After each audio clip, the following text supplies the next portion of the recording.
సోమనాథ్ దేవాలయం స్వాతంత్రం వచ్చిన తర్వాత సర్దార్ వల్లభాయ్ పటేల్ నేతృత్వంలో పునర్నిర్మాణం జరిగి 70 సంవత్సరాలు పూర్తయిన సందర్భంగా ఈరోజు కేంద్ర ప్రభుత్వం ప్రసాద్ అనే పేరుతో ప్రజల ధనాన్ని భారతదేశంలో ఉన్న అన్ని పత్రికలకి, అన్ని ఎలక్ట్రానిక్ మీడియాలకి అడ్వర్టైజ్మెంట్ రూపంలో ఖర్చు చేయటం గమనిస్తున్నాం. ఒక లౌకిక ప్రభుత్వం, ఒక సెక్యులర్ ప్రభుత్వం, రాజ్యాంగంలో సెక్యులర్ భావాన్ని పీఠికలో పెట్టుకున్న ప్రభుత్వం ఈరోజు ఒక మతం ప్రచారం కోసం ప్రజల సొమ్ముని విపరీతంగా ఖర్చు పెడుతున్న పరిస్థితిని చూస్తూ ఉన్నాం.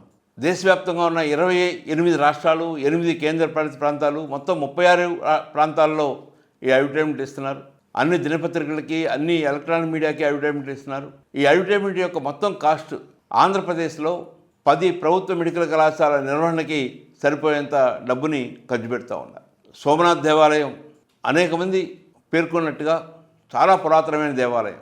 ఇది గుజరాత్లోని ప్రభాస్ పఠాన్ అనే ప్రాంతంలో 12 జ్యోతిర్లింగంలో మొదటిదిగా ప్రఖ్యాతి చెందిన సోమనాథ్ దేవాలయం. మన పూర్వీకుల యొక్క భావన, మొదటి ఈ ఆలయం కృతయుగంలో చంద్రుడు బంగారంతో నిర్మించాడని, రెండవ ఆలయాన్ని త్రేతాయుగంలో రావణుడు వెండితో నిర్మించాడని, మూడవ ఆలయాన్ని ద్వాపర యుగంలో శ్రీకృష్ణుడు చందనపు కర్రలతో నిర్మించాడని, 4వ ఆలయాన్ని వల్లభి వంశానికి చెందిన యాదవ రాజులు రాళ్లతో ఆలయ నిర్మాణం జరిగిందని చెప్తున్నారు.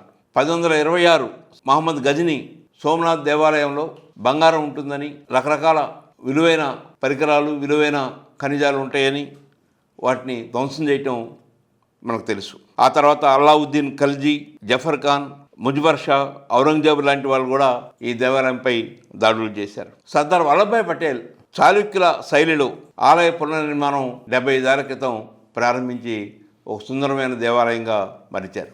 1826లో జరిగిన దాడి అంటే 1000 సంవత్సరాలు గడిచిన సందర్భం.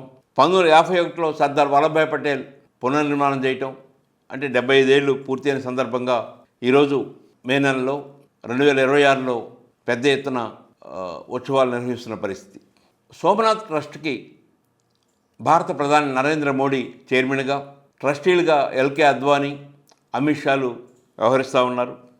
ఒక లౌకిక రాజ్యంగా ఉన్న భారత్ ఈ విధంగా ఒక హిందూ ధర్మాన్ని, హిందూ మతాన్ని ప్రోత్సహించేదిగా కొనసాగుతూ ప్రజల డబ్బులు ఖర్చు పెట్టడం భావ్యమా కాదా అనేది మన ప్రజలందరూ ఆలోచించాల్సిన సమయం ఆసన్నమైంది.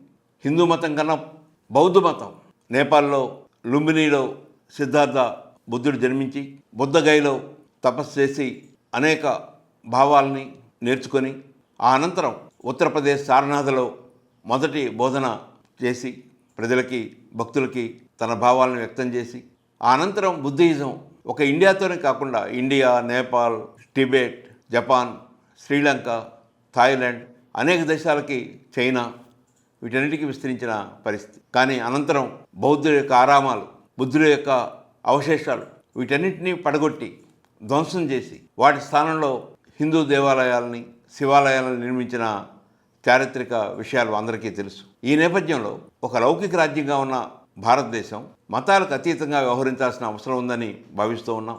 150 కోట్ల ప్రజలు అందిస్తున్న డబ్బుని ఒక మత ప్రోత్సాహానికి, ఒక మతం యొక్క పురోగమనానికి వినియోగించకూడదని జనచైతన్య వేదిక భావిస్తుంది.